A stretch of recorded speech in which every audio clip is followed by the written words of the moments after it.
கர்த்தர் தாமே உனக்கு முன்பாக போகிறவர். கர்த்தர் உன்னோடு இருப்பார். அவர் உன்னை விட்டு விலகுவதும் இல்லை, உன்னை கைவிடுவதும் இல்லை.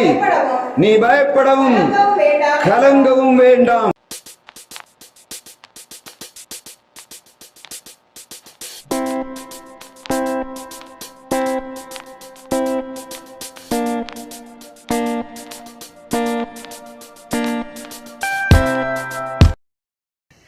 நம்முடைய பிதாவாகிய தேவனாலும் குமாரனாகிய இயேசு கிறிஸ்துவினாலும் பரிசுத்த ஆவியினாலும் உங்களுக்கு கிருபையும் சமாதானமும் இந்த ஓய்வு நாளின் காலை நேரத்தில் உண்டாவதாக. நாம் பாடினது என்ன? கர்த்தருடைய வார்த்தை சொல்லுகிறது, நான் உன்னை விட்டு விலகுவதும் இல்லை, உன்னை கைவிடுவதும் இல்லை. இது எங்கே சொல்லப்பட்டிருக்கிறது? முதலாவதாக மோசே யோசுவாவுக்கு கொடுக்கிற ஆசீர்வாதம் உபாகம் 31ஆம் அதிகாரம் 8ஆம் வசனத்திலே சொல்லப்படுகிறது. மோசே இஸ்ரவேல் ஜனங்களை எகிப்தின் அடிமைத்தனத்திலிருந்து விடுதலையாக்கி கானானுக்கு நேராக கொண்டு வருகிறான். இப்பொழுது அவன் தன்னுடைய பணியை முடித்துவிட்டு போக வேண்டிய சூழ்நிலை வருகிறது. ஆண்டவர் யோசுவாவை கூட்டிக் கொண்டு அவர் பாதத்திலே நிற்கும்படியாக சொல்லுகிறார். இப்பொழுது மோசே யோசுவாவுக்கு கொடுக்கிற ஆசீர்வாதம் என்ன? அதை வாசிக்கலாம். கர்த்தர் தாமே உனக்கு முன்பாக போகிறவர். கர்த்தர் உன்னோடு இருப்பார். அவர் உன்னை விட்டு விலகுவதும் இல்லை, உன்னை கைவிடுவதும் இல்லை. நீ பயப்படவும் கலங்கவும் வேண்டாம். இந்த வசனத்திலே மோசே யோசுவாவுக்கு 6 விதமான ஆசீர்வாதங்களை வைக்கிறதை நாம் பார்க்க முடியும். கர்த்தருடைய வார்த்தை சொல்லுகிறது, கர்த்தர் தாமே உனக்கு முன்பாக போகிறவர். கர்த்தர் தாமே உனக்கு முன்பாக போகிறவர். இங்கே மோசே இஸ்ரவேல் ஜனங்களை நடத்தி கொண்டு வரும்போது ஒரு மிகப்பெரிய பணி அவனிடத்திலே கொடுக்கப்படுகிறது. என்ன பணி? யாத்ராகமம் 3ஆம் அதிகாரம் 4ஆம் 5ஆம் வசனங்களிலே அந்த வார்த்தை சொல்லப்படுகிறது. அங்கே ஆண்டவர் சொல்லுகிறார், மோசேயை பார்த்து, இஸ்ரவேல் ஜனங்களை கூக்குரலை கேட்டேன், அவர்கள் இந்த அடிமைத்தனத்துக்குள்ளே கடந்து முறையிடுகிறதை காண்கிறேன். இவர்களை நான் பாலும் தேனும் ஓடுகிற கானான் தேசத்துக்கு அழைத்து கொண்டு போகிறேன். அதற்கு உன்னை பயன்படுத்த போகிறேன் என்று சொல்கிறார். அப்படித்தானே? முதலாவதாக ஆண்டவர் இங்கே மோசேயை கொண்டு யோசுவாவுக்கு ஆசீர்வாதம் கொடுக்கும் முன்பாக அவர் சொல்லுகிறது என்ன? நான் உன்னை இஸ்ரவேல் ஜனங்களை வழி நடத்தி கொண்டு போகும்படியான பொறுப்பை கொடுக்க போகிறேன். என்னை அழைத்து கொண்டு வந்த ஆண்டவர் இஸ்ரவேல் ஜனங்களை விடுவித்து கானானுக்கு அருகிலும் வரையிலும் கொண்டு வந்து விட்டார். இப்பொழுது இவளை நடத்தி கொண்டு போவது கானான் தேசத்தை சுதந்தரிப்பதற்குரிய காலம் கடந்து விட்டது. 40 வருடங்கள் நான் யுத்தம் பண்ண வேண்டிய காலத்திலே வனாந்தரத்திலே சுற்றும்படியான சூழ்நிலை உருவானது.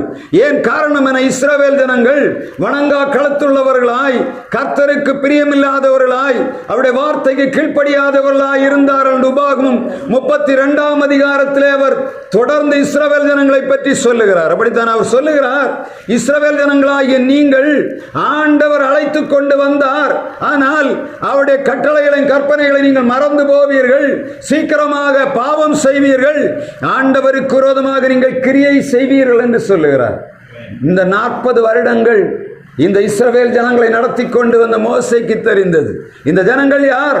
வணங்கா களத்துள்ளவர்கள், ஆண்டவரை விட்டு வழி போகிற இருதயம் உள்ளவர்கள், எல்லா நன்மைகளையும் கண்ணார கண்டும் அவருடைய வார்த்தையை விசுவாசியாத ஜனங்கள் என்பதை மோசே அறிந்து வந்திருந்தபடியினாலே யோசுவாவுடைய கையிலே அந்த பொறுப்பை படைக்கும் போது மிக முக்கியமாக 6 காரியங்கள் அவன் கையிலே கொடுக்கப்பட்டால் ஒழிய இந்த ஜனங்களை கானான் தேசத்துக்குள்ளே நடத்தி கொண்டு போக முடியாது என்பது மோசேக்கு மிக தெளிவாக தெரிந்தது. எனவே தான் அவன் முதலாவதாக யோசுவாவை ஆசீர்வதிக்கும் போது சொல்லுகிறார், கர்த்தர் உனக்கு முன்னே போவார். கர்த்தர் உனக்கு முன்பே போவார். கர்த்தர் போகாவிட்டால் நீ இந்த ஜனங்களை கானான் தேசத்துக்குள்ளே நடத்தி கொண்டு போக முடியாது. அவருடைய தேசத்தை நீ பங்கிட முடியாது. அவருடைய காரியங்களிலே நீ ஜெயமாய் நடத்தி அந்த தேசத்திற்கு அமெரிக்கையும் சமாதானத்தையும் நீ கொடுக்க முடியாது என்று கர்த்தருடைய வார்த்தை சொல்லுகிறது. யோசுவா 23ஆம் அதிகாரம் 1ஆம் வசனத்திலே தேசம் அமெரிக்கையாய் இருக்கும் போது தேசத்தின் மூப்பர்களை அவன் கூப்பிடுகிறான். கூப்பிட்டு அவர்களுக்கு கட்டளை கொடுக்கிறான். 24ஆம் அதிகாரத்தை பார்த்தீங்கன்னா அவன் நிறைய காரியங்களை சொல்கிறார். கர்த்தருடைய வழியின் பிரகாரம் நடக்கணும். இதற்கு முன்பாக நீங்கள் நடந்து வந்த பாதைகளை எல்லாம் விட்டு ஆண்டவரை சேவிக்க வேண்டும் என்று சொல்லுகிறார். மோசே யோசுவாவுக்கு கொடுக்கிற நேரத்திலே இஸ்ரவேல் ஜனங்களுடைய நிலைமை மிக பரிதாபமாக இருந்தது. என்ன பரிதாபம்? இந்த கானான் தேசத்தை சுற்றி போகும்படியே பார்க்கும்படியாக அனுப்பினேன். வேவுகாரர்களிலே 2 பேரை தவிர மீதி எல்லாரும் துர்ச்செய்தியை கொண்டு வந்தார்கள். நற்செய்தி கொண்டு வந்த யோசுவாவும் காலேபும் மாத்திரம்தான் அந்த தேசத்துக்குள்ளே பிரவேசிப்பார்கள் என்று ஆண்டவர் மோசேக்கு கட்டளை கொடுக்கிறார். இப்பொழுது ஆண்டவர் அந்த 40 வருடங்களும் வனாந்தரத்திலே இந்த யோசுவாவை காலேபையும் கூட்டிக் கொண்டு வருகிறார். இந்த ஜனங்கள் அவனோடு ஒத்த ஜனங்கள் எல்லாரும் இந்த 40 வருடங்களாக இந்த வனாந்தரத்திலே அழிந்து தீருமட்டும் 40 வருடங்கள் அங்கே சுற்றி கொண்டு கிடந்தார்கள். கடைசி நேரம் வருகிறது. ஆண்டவர் மோசே பார்த்து சொல்லுகிறார், நீ மலையின் மேல் வா, உன்னுடைய உதவிக்காரனாகிய யோசுவாவை நீ அழைத்து கொண்டு வா. ஆண்டவர் மிக தெளிவாக யோசுவாவுக்கு கட்டளை கொடுக்கிறார். நீங்க பார்த்தீங்கன்னா தெரியும், இந்த 40 வருஷமும் யோசுவா இந்த மோசேயோடு மிக நெருக்கமானவனாய், அவருக்கு கீழ்ப்படுகிறவனாய், அவருக்கு சேவகனாய் இருந்தான் என்பதை நாம் வேதத்திலே பார்க்க போகிறோம். ஆண்டவர் கொடுத்த தெரிந்து கொண்ட யோசுவா எப்படிப்பட்டவன்? யாத்திராகமம் 17ஆம் அதிகாரம் 10ஆம் வசனத்திலே சொல்லப்படுகிறது. முதலாவதாக மோசே இஸ்ரவேல் ஜனங்களை நடத்தி கொண்டு போகும்படியாக ஒரு பொறுப்பை படைத்த மனிதனுடைய குணாதிசயம் என்ன என்பதை பார்த்துவிட்டு இந்த யோசுவா நடத்தி கொண்டு போகும்போது ஆண்டவர் கொடுத்த ஆசீர்வாதத்தை எப்படி என்பதை நாம் சுதந்திரித்துக் கொண்டார் என்பதையும் பார்க்க போகிறோம். முதலாவதாக யோசுவா யார்? யாத்திராகமம் 17ஆம் அதிகாரம் 10ஆம் வசனம் சொல்லுகிறது, மோசேயின் சொற்படி அமலேக்கோடு யோசுவா யுத்தம் பண்ணினான். யோசுவா யார்? இஷ்டப்படி யுத்தம் பண்ணுகிற மனிதன் அல்ல. அவர் சொல்லுகிறான், நான் மலையில நிற்பேன், நீ அமலேக்கோடு யுத்தம் பண்ணு, ஜனங்களை கூட்டிக் கொண்டு போ, அங்கே போய் யுத்தம் பண்ணு என்று சொல்லுகிறார். மோசே மலையின் மேல் உட்கார்ந்திருக்கிறான், கைகள் உயர்த்தப்பட்டிருக்கிறது. யோசுவா அமலேக்கோடு யுத்தம் பண்ணுகிறான். யுத்தம் பண்ணி அங்கே அவர்களை மடங்கடிக்கிறதை கர்த்தருடைய வார்த்தை சொல்லுகிறது. எப்படி மடங்கடித்தான்?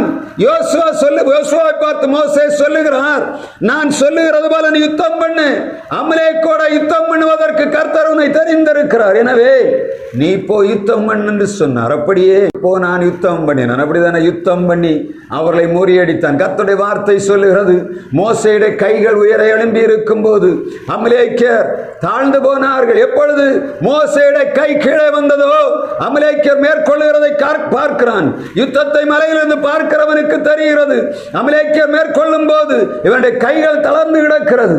எப்பொழுது மோசேயுடைய கைகள் வானத்துக்கு நேராக விரிக்கப்பட்டிருக்கிறதோ அப்பொழுது அமலேக்கியர்கள் தாழ விழுகிறதை அவன் பார்த்தபடியினாலே கைகளை உயர்த்தி பிடிக்கும்படியான சூழ்நிலை உருவாகிறது. மோசே சொல்லுகிறான், நான் சொல்லுகிறது போல நீ போய் யுத்தம் பண்ணணும். அமலேக்கோடு யோசுவா யுத்தம் பண்ணுகிறவனாயிருந்தான். கர்த்தருடைய வார்த்தையை, மோசையின் வார்த்தையை கர்த்தருடைய வார்த்தையாக ஏற்று செயல்படுகிற மனிதனாக யோசுவா இருந்தான். இரண்டாவதாக யாத்திராகமம் 17ஆம் அதிகாரம் 13ஆம் வசனம் சொல்லுகிறது. 17-13 முறியடித்தான். மிகப்பெரிய யுத்த வீரனாக அவன் காணப்படுகிறான். தனக்கு கிடைக்கப்பட்ட வாய்ப்பு என்ன? யோசுவாவை மோசே அனுப்புகிறார், நீ யுத்தம் பண்ணு. அந்த யுத்த நேரத்தை சரியாக பயன்படுத்துகிறவனாக யோசுவா இருந்தான். அப்படித்தானே? அவன் விட்டு விடவே இல்லை. பார்க்கிறான், எனக்கு ஒரு பணி கொடுக்கப்பட்டிருக்கிறது, அந்த பணியை நான் சிறப்பாய் செய்ய வேண்டும் என்று சொல்லி அவன் தன் உயிரை பொருட்படுத்தாதபடி அந்த யுத்த களத்திலே நின்று அமலேக்கோடு யுத்தம் பண்ணுகிறான். யுத்த களத்திலே போகும்போது தான் தெரியும், யுத்தத்திலே கொஞ்சம் பின்னடை வந்து விட்டது என்று சொன்னான். எல்லாரும் பின்வாங்கி ஓடி விடுவார்கள். யுத்தத்துடைய முறை என்ன? ஒரு ராஜா ஜெயிக்கிறான் என்று சொன்னால் தோற்கிறவர்கள் பின்னாடி ஓடுவார்கள். ஆனால் இங்கே நாம் பார்க்கும் யுத்தத்தை, அந்த யுத்தத்தை பார்த்தீங்கன்னா மோசேயோட கை உயர்ந்திருக்கும் போது யுத்தம் இவர்களுக்கு சாதகமாக இருக்கிறது. இவனுடைய கை தளர்ந்து போகும்போது, கீழே வரும்போது அமலேக்கியர் மேற்கொள்ளுகிறார்கள். அமலேக்கியர் மேற்கொள்ளுகிறதை இவர்கள் கொஞ்சம் மனதுக்குள்ள ஏற்றி நாம் தோற்கிறோம் என்று நினைத்து விட்டார்கள் என்று சொன்னான். பின்னிட்டு ஓடி விடுவார்கள். ஆனால் கர்த்தருடைய வார்த்தை சொல்லுகிறது, அமலேக்கு யுத்த வீரனாக இருந்தான், தோல்வியை பற்றி துவண்டு போகவில்லை. அங்கே அமலேக்கியர் மேற்கொள்ளும் போது அவன் தோற்று போய் ஓடிவிடவில்லை. ஜெயிக்கிற மனிதனுக்கு முன்பாக நிற்க நம்ம துரத்தி கொண்டு போகும்போது தைரியமாக போக முடியும். ஆனால் பின்வாங்கும் போது எல்லா மனிதர்களுக்கும் சோர்வு வந்துவிடும். யுத்தம் தோல்வி காணுகிறது என்று சொன்னால் அவர்கள் தங்கள் ஜீவனை தப்பிக்க ஓடுவார்கள். எங்கேயாவது பதுங்கு குழி கிடைக்குமா என்று தேடுவார்கள். ஆனால் இங்கே இந்த யோசுவா என்ன செய்கிறான்? எதிராளி மேற்கொண்டு வருகிற போதும் மிக துணிச்சலாக நின்று இருக்க வேண்டும். இல்லாவிட்டால் என்ன இருக்கும்? அந்த யுத்தம் தோற்று போயிருக்கும். இங்கே மலையிலே மோசே என்ன செய்து கொண்டிருக்கிறான் என்று யோசுவாவுக்கு தெரியாது. ஆனா யோசுவா கிடைத்த கட்டளை என்ன? நீ அமலேக்கோடு யுத்தம் பண்ணணும், அமலேக்கோடு யுத்தம் பண்ணணும். அவன் சரியாக யுத்தம் பண்ணி ஜெயிக்கிற மனிதனாக இருந்தான். யோசுவாவுடைய மோசேயுடைய சொற்படி கேட்கிறவனாக இருந்தான். யுத்தத்திலே பின்வாங்காத தைரியம் உள்ளவனாக இருந்தான். எனவே தான் ஆண்டவர் மோசே கொண்டவனுக்கு தைரியமான ஆலோசனை கொடுக்கிறார். மூன்றாவதாக யாத்ராம் 24ஆம் அதிகாரம் 13ஆம் வசனம் சொல்லுகிறது, இவன் மோசேயின் ஊழியக்காரன் என்று கர்த்தருடைய வார்த்தை சொல்லுகிறது. ஊழியக்காரன் என்று சொன்னா என்ன? பிரதிபலன் பாராதபடி மோசே சொல்லுகிறது எல்லாவற்றையும் கேட்கிறவன் ஊழியக்காரன் என்று சொல்லுகிறவன் யார்? வேலைக்காரன் வேற, ஊழியக்காரன் வேற. இன்றைக்கு வேலைக்காரனுக்கும் ஊழியக்காரனுக்கும் வித்தியாசம் அநேகருக்கு தெரிவதில்லை. இந்த எலியாவுக்கு ஊழியக்காரனாக இருந்தவன் யாரு? கேயாசி. அவன் சொல்லுகிறான், இப்பொழுது நிலங்களை வாங்குவதற்கு விற்பதற்கு நேரமா? நீ அந்த நாகமானுக்கு பின்னாக போனபடியினாலே, பணத்துக்கு பின்னாக போனாய், ஐஸ்வர்யத்துக்கு பின்னாக போனபடியினாலே என்ன பண்ணுகிறாய்? அவனுடைய குஷ்டம் உனக்கு பிடிக்கும் என்று சொல்கிறான். கேயாசி எதை கேட்கிறான்? அவனிடத்தில் கூலிக்காக ஓடி போகிறான். ஆனால் எலியா சொல்லுகிறான், நீ யார்? என்னுடைய வேலைக்காரன். உனக்கு எப்படி இருக்கு? என்னோட இருக்குமோ உனக்கு சாப்பாடு இருக்கு, எல்லா விதமான ஆகாரம் உனக்கு தந்திருக்கிறேன். நீ ஏன் இந்த நேரத்தில் உனக்கு நீ ஒரு தீர்க்கதரிசி என்ன பண்ணுகிறாய்? உனக்கு போய் அனாவசியமா என்ன பண்ணி பொருளாசை வந்தபடியினாலே அவன் என்ன பண்ண? இந்த வசனத்தை நீங்க பார்க்கணும். வசனம் தெளிவாக சொல்லுகிறது. யோசுவா யார்? மோசேயுடைய ஊழியக்காரன். எல்லாருக்கும் கூலி உண்டு. ஆனா யோசுவாவுக்கு என்ன கூலி? ஒண்ணுமே இல்லை. மோசே கொடுத்த கனம் என்ன அவனுக்கு கிடைக்கும்? மோசே போற இடம் எல்லாம் போகணும். இதுதான் அவனுடைய வேலை. அங்க என்ன பண்ணணும்? ஒரு அடிமை மாதிரி ஊழியக்காரனாக மோசே பின்பற்றி யோசுவா வருகிறதை நாம் பார்க்க முடியும். இஸ்ரவேல் ஜனங்களை அந்த கானான் தேசத்துக்கு வேவு பார்க்க அனுப்பும் போது மிகவும் விசேஷித்த ஆவி உள்ளவனாகிய இந்த யோசுவாவும் காலேபை நீங்க பார்த்தீங்கன்னா, எனக்கு விசேஷித்த ஆவி இருக்கணும் ஒரு நாளும் பெருமை பாராட்டவில்லை. என்ன பண்ணினான்? மோசேயோடு கூட அவனுக்கு ஊழியக்காரனாக அவன் போகிறதை நாம் பார்க்க முடியும். கர்த்தருடைய வார்த்தை மிக தெளிவாக சொல்லுகிறது, ஒரு பொறுப்பை அவனிடத்திலே ஒப்புக் கொடுக்கும் முன்பாக அவனை ஆண்டவர் புடமிட வேண்டியதாக இருந்தது. இவன் யார் என்பதை ஆண்டவர் அந்த இஸ்ரவேல் ஜனங்களை காட்டும்படியாக அவனுடைய வாழ்வின் மாதிரி காணப்பட்டது. அங்கே சொல்லப்படுகிற வசனம், யோசுவா மோசேயின் ஊழியக்காரன். நான்காவதாக யாத்திரா 33ஆம் அதிகாரம் 11ஆம் வசனம் சொல்லுகிறது, ஆசரிப்பு கூடாரத்தை விட்டு விலகாத வாலிபன். வசனம் தெளிவாக சொல்லுகிறது, இந்த யோசுவா யார்? வாலிபனாக இருந்தான். ஆனால் அடைமொழி கொடுக்கப்படும். 33:11 வாசிங்க. யாத்திரா 30 முகமுகமாக பேசினார். நூனின் குமாரனாக யோசுவா பணிவிடைக்காரன் பிரியாதிருந்தான். வாலிபன் ஆசரிப்பு கூடாரத்தை விட்டு பிரியாத வாலிபன். இன்றைக்கு வாலிபன் என்ன பண்ணுவேன்? கையில செல்லு கிடைச்சா போதும், அதே போல அவனுக்கு ஒரு பைக்கு கிடைச்சா போதும், அவனுக்கு வேற ஏதாவது நண்பர்கள் கிடைத்தா போதும். என்ன பண்ணுவேன்? வாலிபனை ஆசரிப்பு கூடாரத்தில் பார்க்க முடியாது. இல்லை, எல்லா வாலிபர்களும் என்ன பண்ணுகிறார்கள்? தங்கள் இஷ்டம் போல போகிறார்கள். காரணம் என்ன? ஒரு இடத்துல சாடி ஏறி போகணும்னா தைரியமா ஏறி போக முடியும். வயசானவங்க ஒரு மலை ஏற முடியுமா? ஆனா வாலிபன் என்ன பண்ணுவான்? 4 காலில் ஏறிப்போம். கையும் வேண்டாம், காலும் வேண்டாம். நான் ஒரு மலையில இருக்கும்போது ஊழியத்துக்கு போயிருக்கேன். எங்க கூட நிறைய பேர் வராங்க, மலையை ஏறணும். நான் கால் ஊனாம ஏறி போறேன், 4 கால் வைத்து. ஆனா பின்னாடி வரவங்க என்ன பண்ணுறாங்க? பிடிச்சு ஏறி வராங்க. வாலிபன் யார்? வாலிபன் யார்? எதற்கும் துணிந்தவன், எதையும் செய்ய வல்லமை உள்ளவன். அங்க வாலிபன் இளங்கன்னு பயமறியாது, எது வேணாலும் செய்யும். இங்க இருந்து நான் ஒரு நாளைக்கு பார்த்து ஒரு ஆளை ஒரு வேலைக்காக கூட்டிட்டு போயிருக்கிறேன். இங்க ஹைட்டா ஒரு பெஞ்ச் இருக்கு, ஆடிட்டு இருக்கு. இன்னொரு பெஞ்சில் ஏறி அந்த மேல ஒரு வேலையை செய்யணும். இறங்கி தான் ஏறணும். அவன் அங்கிருந்து அதுல மிதிக்கிறான். இதுவும் ஆடிட்டு இருக்கு, அதுவும் ஆடிட்டு இருக்கு. இந்த ஆட்டத்தையும் பார்க்கல, அந்த ஆட்டத்தையும் பார்க்கல. வாலிபன் யார்? இளங்கன்று பயமறியாது. ஆனா ஆண்டோடைய சமூகம்னா மாத்திரம்தான் வாலிபன் இனத்தை மிகப்பெரிய கசப்பு. ஆனால் கர்த்தருடைய வார்த்தை சொல்லுகிறது, யோசுவா யார்? ஆசரிப்பு கூடாரத்தை விட்டு பிரியாத வாலிபன். அப்படிதானே? ஆண்டவர் ஒரு பொறுப்பை, ஒரு மிகப்பெரிய பொறுப்பை அவன் கையில ஒப்பு கொடுக்கிறார். ஒப்பு கொடுப்பதற்கு முன்பாக ஆண்டவரே சர்டிபிகேட் கொடுக்கிறார். இந்த யோசுவா யார்? ஆசரிப்பு கூடாரத்தை விட்டு பிரியாத வாலிபன். 5வதாக எண்ணாம் 27ஆம் அதிகாரம் 18ஆம் வசனம் சொல்லுகிறது, ஆவியை பெற்றவன் அவன். ஆண்டோட வார்த்தை சொல்லுகிறது, மோசே தன் கைகளை யோசுவாவின் மேல் வைத்த போது அவன் ஆவியை பெற்றுக் கொள்கிறான். ஆவியை பெறாம என்ன பண்ண முடியாது? இந்த பொல்லாத மனிதர்களை வழி நடத்த முடியாது. இவ்வளவு தூரம் அந்த ஜனங்களை அவன் நடத்தி கொண்டு வர முடியாது. என்னாகும் 32ஆம் அதிகாரம் 11ஆம் வசனத்திலே இன்னொரு மிக முக்கியமான காரியம் சொல்லப்படுகிறது.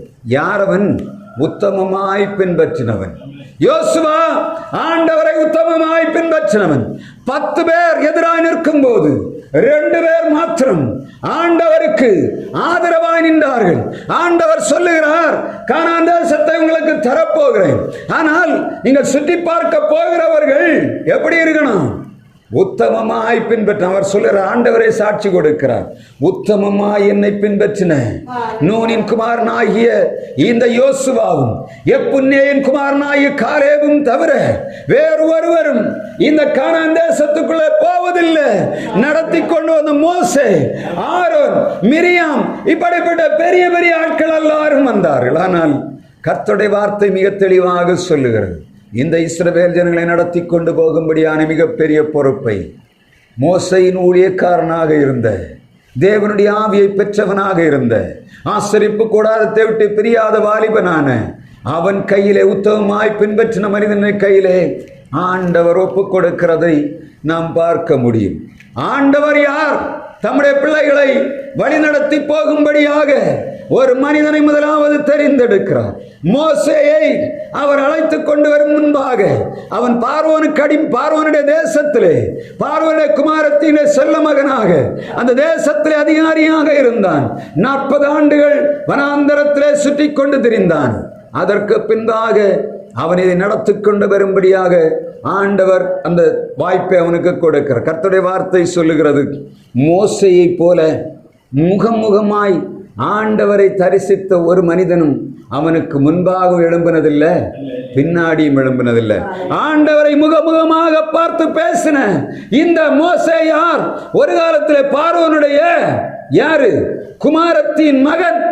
அந்த தேசத்திலே சகல கலைகளையும் கற்றுக்கொண்ட மகா பெரிய பராக்கிரமசாலி.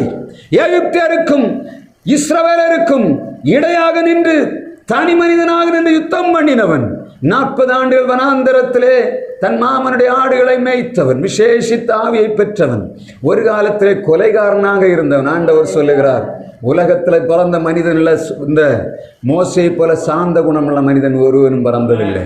அவர் சொல்லுகிறார், முகமுகமாக ஆண்டவரோடு பேசுற தீர்க்கதரிசியாகிய மோசேயை போல யாரும் எழும்பினதில்லை. மோசே தீர்க்கதரிசியாக இருந்தான், ஆண்டவரோடு நடக்கிறவனாக இருந்தான். அவனுடைய சீடனாகிய யோசுவா அதே அனுபவத்திலே கடந்து வருகிறதை நாம பார்க்க முடியும். ஆண்டவர் அவனை, மோசேயை அழைக்கிறார், சீனாய் மலைக்கு வா. எதற்கு? கற்பலகை தருகிறேன். ஆனால் மோசேயின் கூட யார் போனா? யோசுவாவும் கூட போகிறவனாக இருந்தான். மோசே மலையின் மேல் 40 நாட்கள். இந்த இஸ்ரவேல் ஜனங்களுக்கும் மோசே இருந்த இடத்துக்கும் நடுவாக யோசுவா 40 நாட்கள் உட்கார்ந்திருந்தான். அப்படிதானே? ஆண்டவரோடு அவன் பேசிக்கொண்டிருக்கிறான். யாரோட பேசிட்டு இருந்திருப்பான்? யோசுவா யார்கிட்ட பேசிட்டு இருந்திருப்பான்? கீழையும் பார்த்து பேச ஆள் இல்லை, மேலையும் பார்த்து பேச ஆள் இல்லை, தனக்குள்ளேயே பேசிட்டு இருந்திருப்பான். 40 நாட்களில் இவன் ஓடி போகிறதுக்கு எவ்வளோ சான்ஸ் உண்டு? மேலே இருந்த ஆளை பார்த்தா என்ன பண்ணியிருக்கலாம்? இவர் வருவாரோ வரமாட்டாரோ என்று தெரிந்திருந்தா என்ன பண்ணுவான்? இவன் கீழே போய் தான் அதிபதியாக இருக்க முடியல. ஒன்றுமே செயல் 40 நாட்கள் அந்த இடத்துல உட்கார்ந்து எப்பொழுது மோசே வருவார்? இந்த ஜனங்களுக்கு நான் போய் ஏதாவது செய்யணும், நான் ஒன்றும் செய்ய முடியாது. என் தலைவன் வராவிட்டால், என் எஜமானன் வராவிட்டால் நான் போய் இங்கே ஒன்று செய்யக்கூடாது என்று சொல்லி அந்த மலையின் அடிப்பகுதியிலே யோசுவா நின்று கொண்டிருந்தார். அவனை பார்த்துதான் ஆண்டவர் சொல்லுகிறார், யோசுவா 1ஆம் அதிகாரம் 5ஆம் வசனத்திலே, நீ பயப்படாதே, கலங்காதிரு, மோசேயோடு இருந்தது போல நான் முன்னோடு இருப்பேன் என்று சொன்னார். மோசேயோடு இருந்தது போல நான் முன்னோடு இருப்பேன் என்று சொன்ன ஆண்டவர் முதலாவது கொடுக்கிற ஆசீர்வாதம் என்ன? கர்த்தர் தாமே உனக்கு முன்பாக கடந்து போகிறவர். கர்த்தர் தாமே உனக்கு முன்பாக கடந்து போகிறவர். கானான் தேசம் எப்படிப்பட்டது? அது பாலும் தேனும் ஓடுகிற கானான் தேசம். அங்கே குடியிருக்கிற ஜனங்கள் யார்? மிகப்பெரிய ராட்சதர்கள். 7 ஜாதிகளும், எமோரியர், கிர்காசியர், ஏவியர், பூசியர், கானானியர் அனைவரும் இருக்கக்கூடிய ஒரு தேசத்துக்கு, பாலும் தேனும் ஓடுகிற தேசத்துக்கு நான் உன்னை அழைத்து கொண்டு போக போகிறேன். அப்பொழுது ஆண்டவர் சொல்லுகிறார், மோசே யோசுவாவை பார்த்து சொல்லுகிறார், கர்த்தர் உனக்கு முன்பாக போகிறவர். கர்த்தர் உனக்கு முன்பாக போகிறவர் சொன்னா என்ன நடக்கும்? முதலாவதாக கர்த்தர் ஒரு மனிதனுக்கு முன்பாக போவார் என்று சொன்ன ஆண்டவருடைய ஆசீர்வாதம் அவன் சும்மா கொடுக்கவில்லை.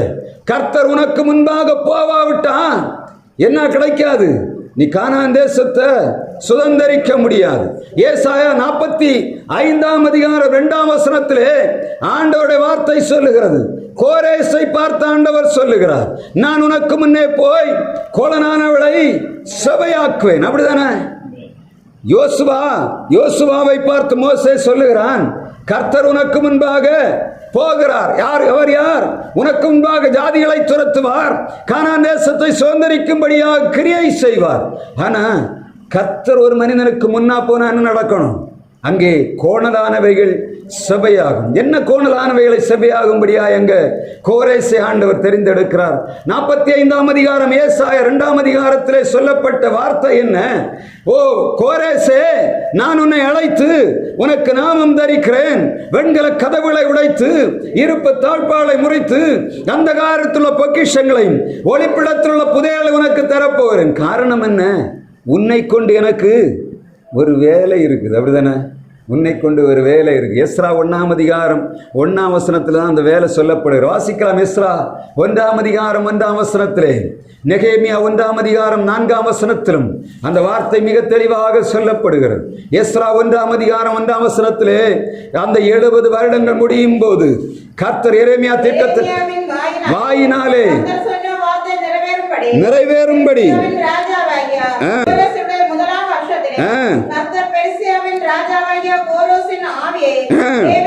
ஏவினதினாலே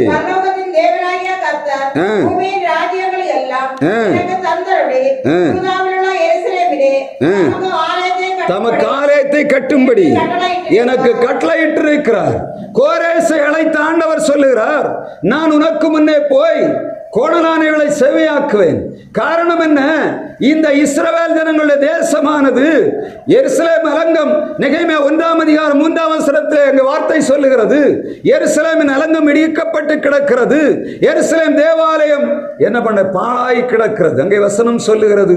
நெகேமியா விசாரிக்கிறான், எருசலேமில் இந்த ஜனங்கள் சொல்லுகிறார்கள், அங்கே சிறையிருப்பிருக்கிற மக்கள் மகா பெரிய தீங்கை அனுபவிக்கிறார்கள். கேட்கிறான், எருசலேம் எப்படி இருக்கிறது என்று கேட்கிறான். அப்பொழுது சொல்லுகிறார்கள், வசனம் சொல்லுகிறது, அங்கே வீந்திருக்கிற ஜனங்கள் எப்படி இருக்கிறாங்க?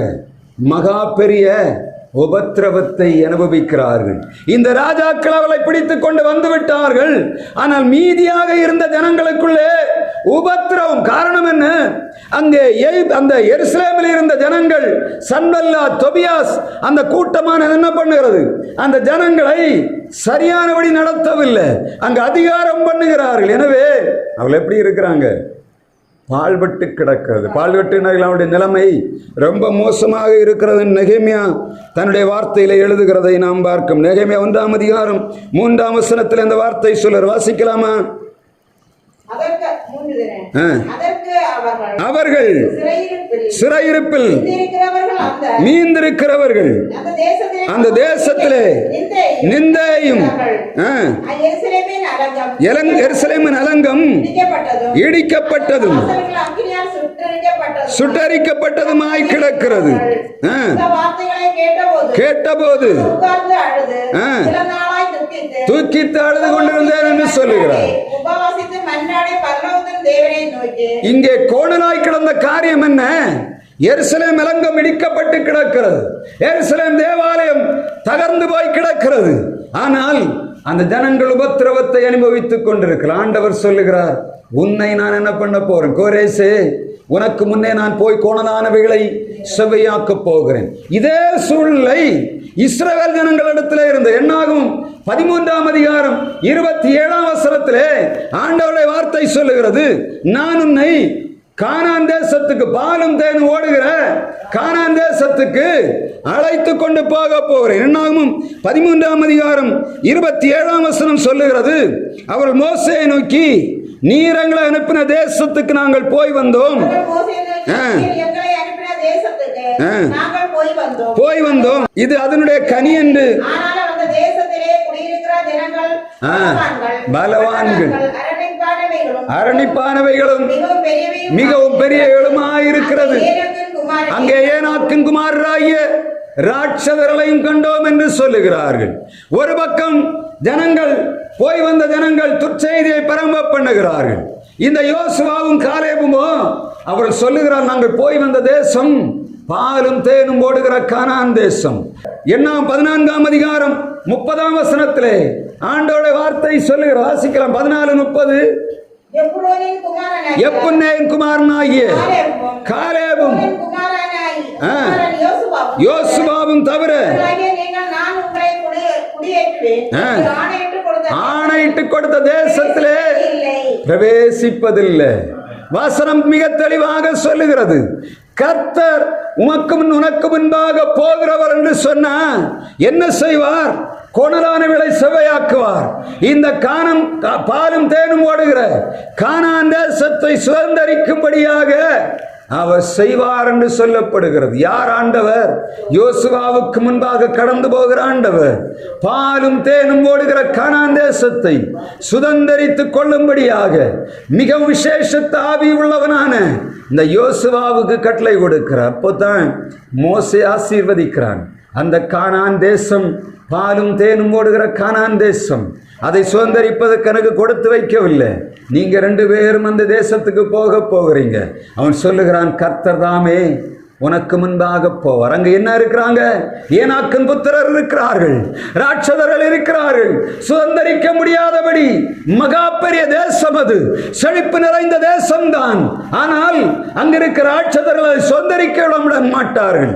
ஆனால் கர்த்தருடைய வார்த்தை மோசே கொண்டு யோசுவாவுக்கு வருகிறது.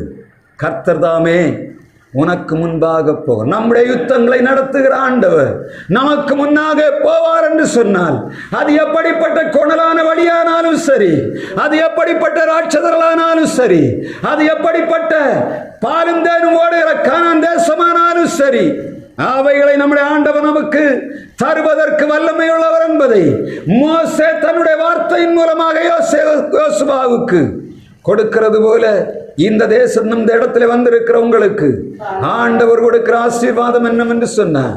கர்த்தர் தாமே உங்களுக்கு முன்பாக கடந்து போவார். உங்கள் யுத்தங்களை நடத்தும்படியாக நம்முடைய ஆண்டவர் உங்களுக்கு முன்பாக கடந்து போவார். சூழ்நிலைகள் எதிரடியாக காணப்பட்டாலும், எல்லாம் தோல்வி போல காணப்பட்டாலும், அந்த தேசத்தின் ஆசீர்வாதத்தை சுதந்தரிக்கும்படியாய் கர்த்தர் உங்களுக்கு இரக்கம் பாராட்டுவார். இரண்டாவதாக மோசே இங்கே கொடுக்கிற ஆசீர்வாதம் என்ன? உபாகமம் 31:8 கர்த்தர் உன்னோடு இருப்பார். கர்த்தர் உன்னோடு இருப்பார். கர்த்தருடைய வார்த்தை சொல்லுகிறது, இஸ்ரவேல் ஜனங்கள் நடத்தி கொண்டு போகிற மோசே யோசுவாவுக்கு இரண்டாவது கொடுக்கிற ஆசீர்வாதம், கர்த்தர் உன்னோடு இருப்பார். கர்த்தர் உங்களோடு இருப்பார். வசனம் சொல்லுகிறது, ஆண்டவர் ஏசாயா 43:2 இஸ்ரவேல் ஜனங்களுக்கு ஒரு ஆசீர்வாதம் கொடுக்கிறார். அது என்ன ஆசீர்வாதம்? நீ ஆறுகளை கடக்கும் போது, நீ தண்ணீர்களை கடக்கும் போது நான் உன்னோடு இருப்பேன். நீ ஆறுகளை கடக்கும் போது அவைகள் உன்மேல் புரளுவதில்லை. நீ அக்கினியில் நடக்கும் போது வேகாதிருப்பாய், அக்கினி ஜுவாலை உன் பேரில் பற்றாது என்று சொல்லுகிறார். கர்த்தருடைய வார்த்தை மிக தெளிவாக சொல்லுகிறது, நீ ஆறுகளை கடக்கும் போது நான் உன்னோடு இருப்பேன். இந்த சூழ்நிலை என்ன? மோசேக்கு தெரியும், கானான் தேசத்தை சுதந்தரிக்க போகும் முன்பாக என்ன இருக்கு? யோர்தான் நதியின் ஒரு பெரிய பிரவாகித்து ஓடுகிற ஒரு நதி இருக்கிறது. நீ அந்த ஆறை கடக்க வேண்டியது இருக்கிறது. நீ கர்த்தர் இல்லாவிட்டால் என்ன ஆகும்? நீ அதுல சோர்ந்து போவாய். இஸ்ரவேல் ஜனங்களை கானான் தேசத்திலே சுதந்தரிக்க பண்ண வேண்டும் என்று சொன்னார். இந்த யோர்தானை கடக்கணும். கடக்கும் போது எப்படி இருக்கணும்? ஆண்டவர் உன்னோடு கூட இல்லாவிட்டா நீ இந்த யோர்தானை கடக்க முடியாது. கானான் தேசத்துக்கு கடந்து வருகிற பாதையிலே சோதனை உண்டு, சரீரத்திலே நோய் உண்டு, பலவீனம் உண்டு, யாரிடத்திலும் சொல்ல முடியாத வேதனை சரீரத்திலே உண்டு. இந்த யோர்தான் எப்படி ஓடும்? அதற்கு ஜீவன் இல்லாவிட்டாலும் அதற்குள்ளால் என்ன பண்ண முடியாது. மனிதன் அவ்வளவு எளிதாக கடந்து போக முடியாது. மோசே யோசுவாவுக்கு ஆசீர்வாதம் கொடுக்கும் போது சொல்லுகிறார், கர்த்தர் எப்படி இருப்பார்? அவர் உன்னோடு இருப்பார். அவர் உன்னோடு இருப்பார். நீ இந்த ஆறை கடக்கும் போது கர்த்தர் உன்னோடு இருப்பார். சங்கீதக்காரன் தன்னுடைய சங்கீதத்திலே 23ஆம் சங்கீதம் 4ஆம் வசனத்திலே அதை தெளிவாக சொல்லுகிறார்.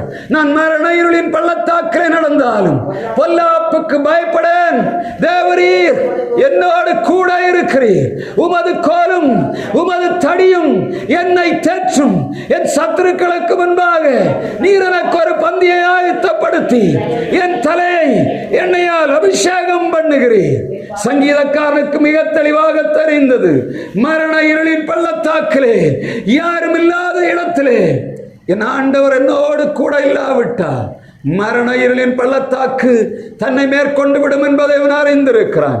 1 சாமுவேல் 17:18 கர்த்தர் தாவீதோடு இருந்தபடியினாலே சவுல் இந்த தாவீதை கண்டு பயந்திருந்தான். ஏனென்று சொன்னால் அவனுக்கு தெரிந்தது, இனி தாவீதை தோற்கடிக்க முடியாது. யோசுவாவே, உன்னை தோற்கடிக்க முடியாமல் இருக்க வேண்டும் என்று சொன்னார். நான் உன்னோடு இருக்க வேண்டும். கர்த்தர் உன்னோடு ஒரு மனிதனோடு இருப்பார் என்று சொன்னார். அவனை ஒரு மனிதனும் தோற்கடிக்க முடியாது.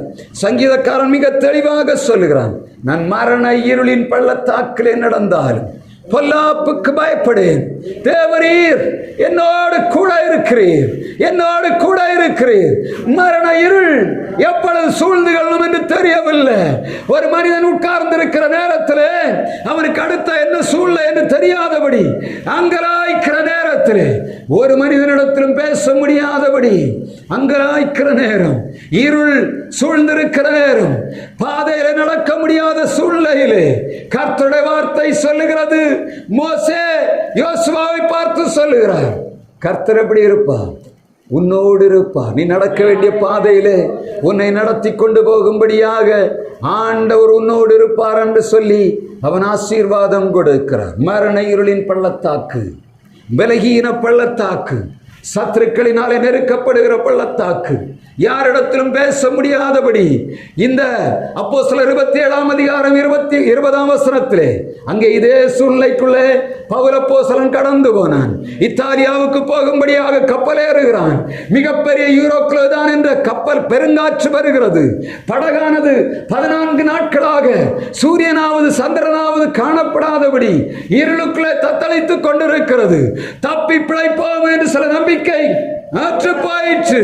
எல்லாரும் சொல்லுகிறார்கள், இனி ஜீவனோடு நாங்கள் இருக்க போகிறோமா தெரியவில்லை. 14 நாட்கள் கடலுக்குள்ளே, இருளுக்குள்ளே, சூரியனும் இல்ல, சந்திரனும் இல்ல, நட்சத்திரங்களும் ஒன்றுமே தெரியாத மகா பெரிய சூழ்நிலைக்குள்ளே, கடலிலே தத்தளித்துக் கொண்டிருக்கிற சூழ்நிலையிலே, அந்த தண்ணீரை அவள் கடக்க முடியாத நேரத்திலே பவுலப்போஸ்தலன் என்று சொல்லுகிறான், பவுலே திடன்காந்த கப்பல் மாலுமியை பார்த்து சொல்லுகிறான், திடன்கொள், கர்த்தர் என்னோடு பேசி இருக்கிறார், நான் ராயனுக்கு முன்பாக நிற்க வேண்டியது இருக்கிறது, எனவே என் நிமித்தம் உங்களுக்கு கர்த்தர் தயை பண்ணுகிறார் என்று சொல்லி தைரியமாக அவளை தைரியப்படுத்துகிறதை கர்த்தருடைய வார்த்தை சொல்லுகிறார். பவுலோடு யார் இருந்தார்?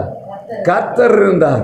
அந்த சூழ்நிலை எல்லாம் எதிரடையாத்தான் இருக்கு, ஆனா அவனுக்குள்ள ஒரு நம்பிக்கை இருந்த, கர்த்தர் என்னோடு இருக்கிறார், தேவதூதன் என்னோடு பேசினார், நேற்றிரவில் என்னோடு பேசினார், நாம் தப்பி பிழைப்போம் என்று சொல்லி மிக தைரியமாக வார்த்தையை அறிக்கையிடுகிறதை நாம் பார்க்க முடியும். நம்மோடு ஆண்டவர் இருந்தால், நம்மோடு ஆண்டவர் இருந்தால் கோணலானவைகள் சபையாகும்.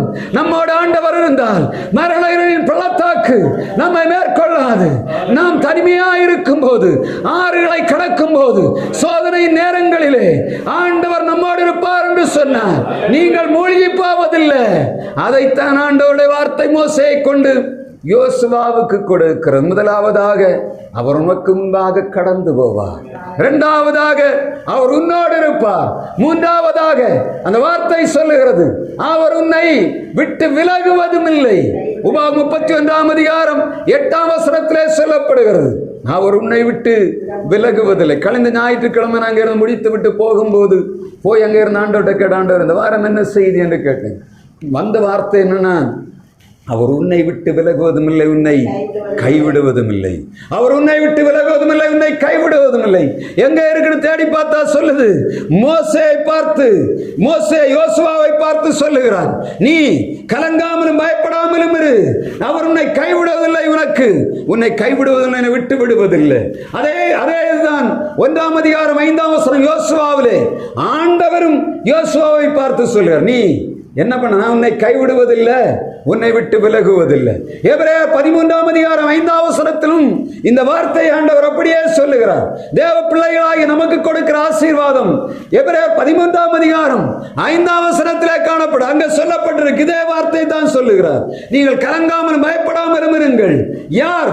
நீங்கள் கர்த்தர் நமக்கு எல்லாவற்றையும், நீங்கள் பண ஆசை இல்லாதவர்களாய் நடந்து உங்களுக்கு இருக்கிறவைகள் போதும் என்று எண்ணுங்கள், நான் உன்னை விட்டு விலகுவதும் இல்லை, உன்னை கைவிடுவதும் இல்லை.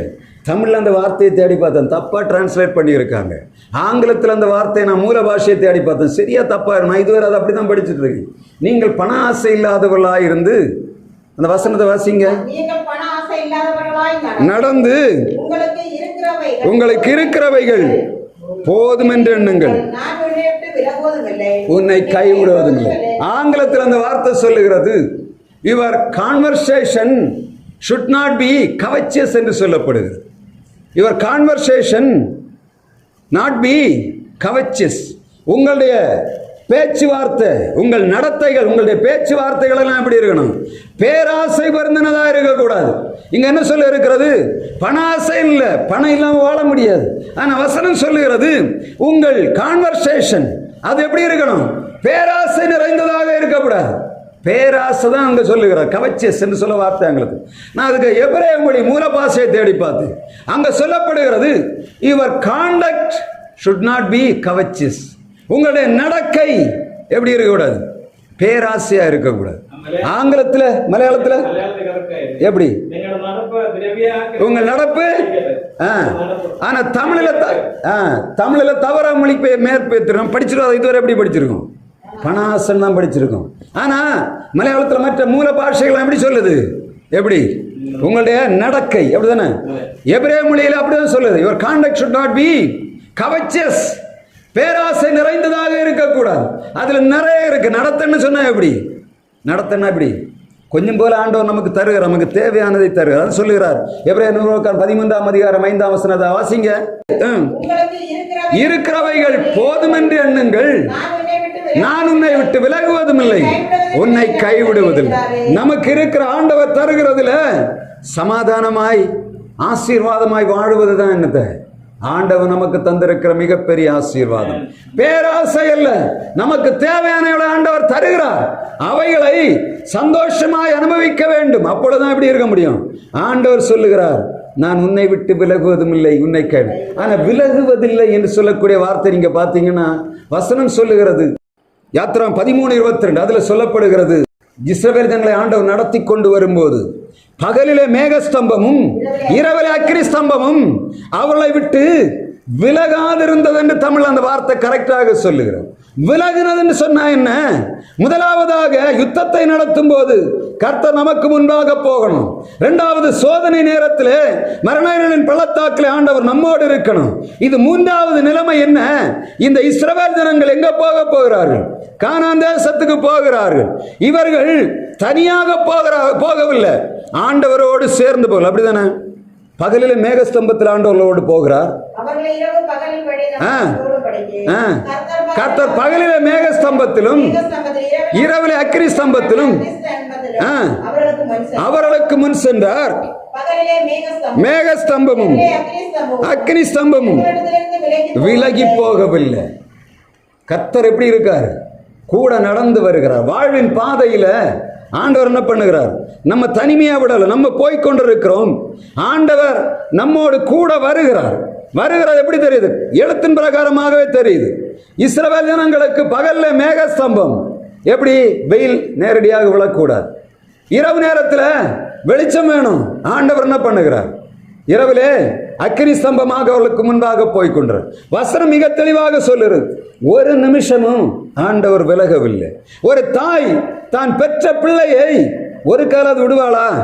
ஒரு நேரம் அந்த பிள்ளையை விட்டு விலகினா என்ன? அது ஒன்னில் சத்தம் போடும், ஐயோன்னு கூப்பிடும்.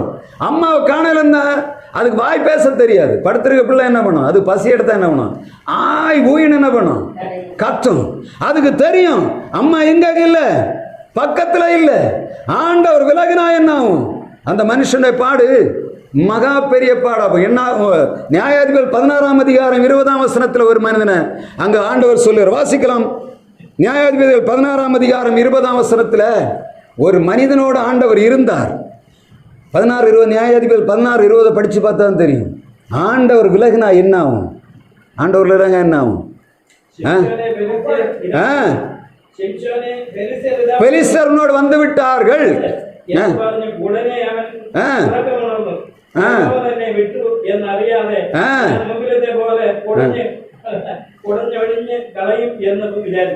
கர்த்தர் விலகினத யார் அறியல? இந்த சிம்சன் அறியல. அவனுக்கு எல்லாம் முடிஞ்சது, தலையிலிருந்து எல்லாம் கட் பண்ணி முடிச்சாச்சு. இவன் மற்ற நேரத்தை போல என்ன ஆகுறான்? எழும்பி போவோன்னு நினைக்கிறான்.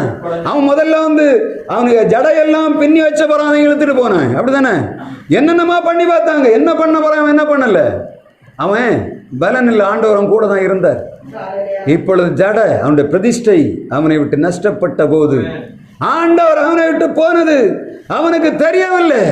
இப்ப எப்படி இந்த பிரதிஷ்டை அவனுக்குள்ள இருக்கிறது வரையிலும் அவன் யாரு? பலசாலி. அந்த 7 ஜடைகளையும் இந்த நெசவு நெய்கிற நூல்பாவு பார்த்திருக்கா? நெசவு நெய்கிற நூல்பாவு அது எவ்வளவு விழுத்தாலும் போகுது, அவ்வளவு ஆழமா அரைந்து வைத்திருப்பாங்க. அப்படி வச்சதா அப்படியே என்ன பண்ணான்? 7 ஜடையை அப்படியே இழுத்து எடுத்துட்டு போனவனுக்கு அவ்வளவு மூடணும்னு என்னாச்சு? பலன் இழந்து போச்சு. எழும்புகிறான், கையிலாக கொடுக்கிறவர்களை தேடினான். அப்படிதானே? மோசமான சூழ்நிலைக்குள்ள வந்து விட்டான். பலன் எங்க போச்சுன்னு தெரியல. யுத்தத்தை நடத்தி கொண்டிருக்கிற நமக்கு நாம் தனிமையாக யுத்தம் நடத்தவில்லை. நாம் நடந்து வருகிற பாதையிலே ஆண்டவர் நம்மோடு கூட வருகிறார் என்ற உணர்வு எப்பொழுது நமக்கு இருக்குமோ அதுவரை நம்ம பலசாலி தான். நம் ஆண்டவருடைய பலனை இழந்து போவது எப்போது? அவருடைய பிரசன்னத்தை இழந்து போகும்போது, அவருடைய வல்லமை இழந்து போகும்போது, அவர் நமக்கு தந்திருக்கிற பிரதிஷ்டை இழந்து போகும்போது. கர்த்தர் நம்மை விட்டு போகிறார், விலகி போகிறார் என்ற உணர்வு மனிதனுக்கு இருக்கு. அதனால் ஆண்டவர் மோசேயை கொண்டு யோசுவாவுக்கு ஒரு ஆசீர்வாதம் கொடுக்கும் போது சொல்லுகிறார், கர்த்தர் உன்னை விட்டு விலக மாட்டார். காரணம் என்ன? நீ நடந்து போகிற பாதையிலே மிகப்பெரிய போர் இருக்கிறது, ராஜாக்கள் இருக்கிறார்கள், இந்த 7 விதமான ஜாதிகளை நீ துரத்த வேண்டியது இருக்கிறது. நீ போகும்போது என்னுடைய சமூகம் இல்லாமல் நீ போவா என்று சொன்ன என்ன ஆகும்? ஒன்ன தீர்த்துருவாங்க. அதனால ஆண்டவர் சொல்லுகிறார், அவர் உன்னை விட்டு விலக மாட்டார். ஆண்டவர் சொல்லுகிறார் யோசுவாவை பார்த்து, இந்த யுத்தத்தை நடத்துகிறவன் நீ அல்ல, நான் உன்னோடு வருகிறேன், உன்னை விட்டு விலக மாட்டேன் என்று சொல்லுகிறார். இந்த ஆண்டவர் யார்? நம்முடைய ஆண்டவர், நம்மை விட்டு விலகாத ஆண்டவர்.